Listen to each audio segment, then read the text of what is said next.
मरतबा भी मुश्किल तरीन माशी हालात के बावजूद जो हमारी इंतहाई अहम ज़रूरियात डिफेंस की थी उनको मद्देनज़र रखते हुए ये इजाफा किया गया। ये यकीन कीजिएगा कि अभी देखें ये 400 पे डॉलर पहुंचेगा। अभी तो ये 315 पे पहुंचा है ना, या 320 पे, जो कहते थे कि 240 का है और 200 पे मैं ले आऊंगा। ऐसी चीज है, एक मुझे बता दें जो आम आदमी के लिए बेहतर है। आटा सस्ता हुआ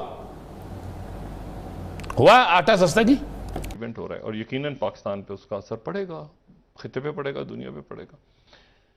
और वो है कि भारतीय वज़ीर आज़म नरेंद्र मोदी का दौरा अमेरिका। क्या आप समझते हैं कि इस वक्त जो हमारी डिफेंस बजट एलोकेशंस हैं और जिस तरीके से डॉलर रुपी पैरिटी आपके सामने है कि डॉलर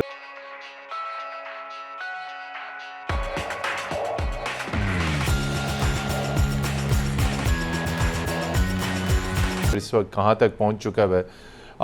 डिफेंस में बहुत सारे जो गोला बारूद और हथियार हैं उसमें हम खुद कफील भी हैं, लेकिन बहुत सारे डिफेंस इक्विपमेंट पाकिस्तान चीन से भी लेता है, वेस्टर्न मार्केट से भी लेता है।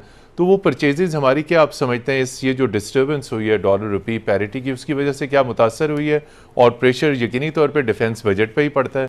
देखें, आपकी जो ह्यूमन कॉस्ट है जी बिल्कुल ठीक है, जिसमें सैलरीज और ये सब तमाम चीज़ें शामिल हैं, जो तमाम पर्सनल जवानों ऑफिसर्स सबकी सारी चीज़ों पे शामिल है, जो ह्यूमन कॉस्ट है, आसान कॉस्ट है, तकरीबन वो कोई 700 बिलियन के करीब बनती है। ठीक है, तकरीबन यानी कि 38 to 39% आपके डिफेंस बजट का बन जाता है। अच्छा, फिर तकरीबन जो 50% है वो ऑपरेशनल और इंडक्शन और प्रोक्योरमेंट में आप चला जाता है, और तकरीबन 10 से 11% सिविल वर्क्स में जाता है। ये मोटे मोटे 4 हेड्स हैं विदाउट गोइंग इनटू स्पेसिफिक्स। तो तकरीबन 26% जो है आप समझें कि वो आपके जो प्रोक्योरमेंट है, इंडक्शन है, एमुनिशन है, वेपन सिस्टम की प्रोक्योरमेंट है, उन सारी अखराजात की कीमत में जाता है। और जो तकरीबन 24% है वो आपके ऑपरेशनल एक्सपेंडिचर्स, यानी कि जो भी ऑपरेशंस होते हैं, कोई एक्सरसाइजेज होती हैं, डिप्लॉयमेंट होती है, अभी हमारे पूरे मुल्क के अंदर इंटेलिजेंस बेस्ड ऑपरेशंस चल रहे हैं, या कोई मल्टी नेशनल एक्सरसाइजेज हैं, कोई एक्सकेलेशन होती है, तो उसके लिए भी हमें एक खातिर रकम एलोकेट करनी पड़ती है। तो ये पहली बात है। अच्छा, अब इसको क्विकली मैं कंपेयर कर देता हूँ। देखें, आपका जो मशरकी हमसाया है जी, उसका डिफेंस बजट इस वक्त दुनिया में चौथा सबसे बड़ा दफाई बजट है। इसको कंटेक्चुलाइज करें कि जो बड़ी ताकतें हैं, जिनमें आप समझें कि फ्रांस और बरतानिया से ज़्यादा इस वक्त भारत जो है डिफेंस बजट पे खर्च कर रहा है, इस कंटेक्चुलाइज करने के लिए। एम्बेसडर मसूद खालिद साहब, आप कैसे देखते हैं पाकिस्तान के दिफाई बजट को, इस खित्ते की बदलती हुई सूरत हाल और ख़ास तौर पे थ्रेट्स की नौइयत भी अब बदल रही है? और अगर हम देखें, हम अपने ईस्टर्न बॉर्डर्स के ऊपर तो इंडिया के साथ साथ जहाँ से हमें बहुत ख़तरात हैं और हमें बड़ी सपोर्ट चीन की तरफ से भी मिलती है, आप क्या समझते हैं जो पाकिस्तान के थ्रेट परसेप्शंस हैं, पाकिस्तान की दफाई ज़रूरियात हैं, इनको पूरा करने में ऑलरेडी बहुत सारे प्रोजेक्ट्स चल रहे हैं पाकिस्तान और चीन के दरमियान, लेकिन चीन इसमें कितनी मावनत कर सकता है? इस वक्त ऑलरेडी प्रेशर्स पाकिस्तान की जो डिफेंस फोर्सेज हैं उनके ऊपर मौजूद हैं, जिस तरह कि डॉक्टर सैयद मोहम्मद अली साहब ने हाईलाइट किया। जी शुक्रिया जी। देखिए, बात यह है कि पाकिस्तान को जो चैलेंजेस हैं, थ्रेट्स हैं ऑन द सिक्योरिटी फ्रंट, वो कन्वेंशनल भी है और नॉन कन्वेंशनल भी है। बिल्कुल। लेकिन इस वक्त हम एक हाइब्रिड वॉरफेयर का भी शिकार हैं। साइबर क्राइम हो रहा है जी।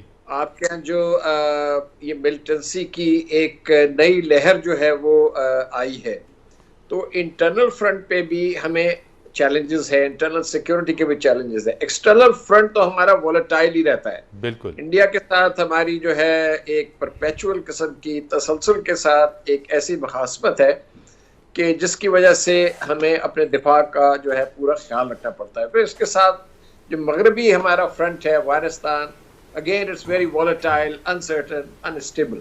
और फिर कुछ इधर उधर जो और हमारे मसाइल हैं, ईरान के साथ भी हमारे देखिए बॉर्डर के ऊपर, यानी कि वो it's not a direct clash that way, बदले, लेकिन ये कि वहाँ भी वाक़यात हो जाती है।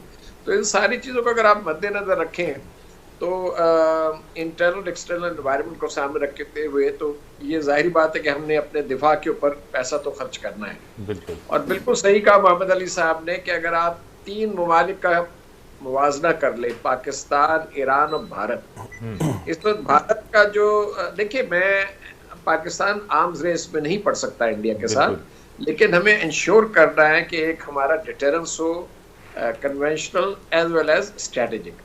अब इसमें ये देखिए कि पाकिस्तान जो है इस वक्त, वो मैं फिगर्स देख रहा था कि वो $13,400 पर सोल्जर खर्च करता है। बिल्कुल। अच्छा जी, इंडिया जो है वो 42,000, ये बिल्कुल उन्होंने सही बात की है मोहम्मद अफसर, $42,000 खर्च कर रहा है। ईरान जो है जी वो $23,000 खर्च कर रहा है। ईरान का, सॉरी, हिंदुस्तान का जो बजट है इस वक्त $73 बिलियन का है, और अगर हमारा बजट आप लें तो वो मुश्किल से मेरे ख्याल है बढ़ा उड़ा के भी इस वक्त शायद $7.5-8 बिलियन बन जाएगा। मैंने उसको क्वान्टिफाई नहीं किया। अब बात ये भी बिल्कुल सही बात है कि हमारा budget progressively in terms of percentage of GDP, although in total allocation it has gone up, लेकिन in percentage terms of GDP वो कम हुआ है। यानी कि इस वक्त वो 1.7% of GDP है, जबकि पिछले साल वो तकरीबन 2% GDP था। अब मैं कोई एक्सपर्ट नहीं हूँ, लेकिन ये जो मैंने, ये बिल्कुल सही है, ये इसमें कमी हुई है। अच्छा, अब देखिए जो सूरत हाल पैदा हो रही है, मैं आपको 2-3 बातें जरा बावर कराना चाहता हूँ नाज़रीन।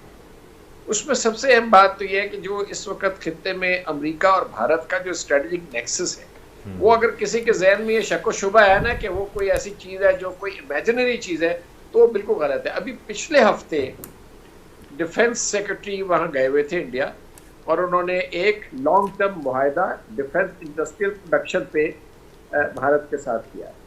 अब और उससे पहले वो शायद नेशनल सिक्योरिटी एडवाइजर भी वहाँ गए हुए थे। अब भारत के वजीर आजम जो है जल्द ही वाशिंगटन का दौरा कर रहे हैं, जहाँ पे इनको एक रेड कारपेट वेलकम दिया जा रहा है, अनप्रेसिडेंटेड। तो देखिए वो चीज़ जो है सारी अमेरिका और भारत की ये कंक्रेटाइज हो गई है।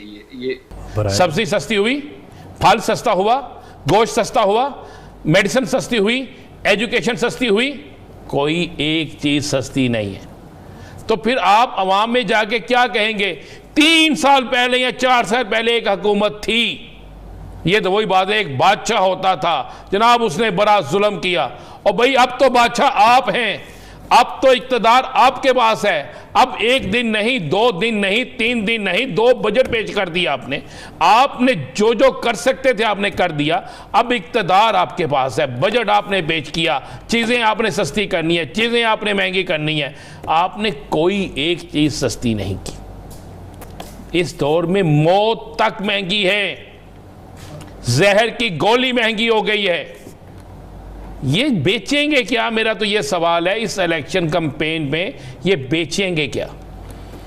क्या जाके तकरीर करेंगे? तो अब आपको कारकर्दगी, इलेक्शन में आपको दिखानी पड़ती है कारकर्दगी कि जनाब ये हमारा बजट आ गया है, इस बजट में हमने जनाब 120 रुपये किलो वाली चीज़ जो है वो 70 रुपये किलो कर दी है।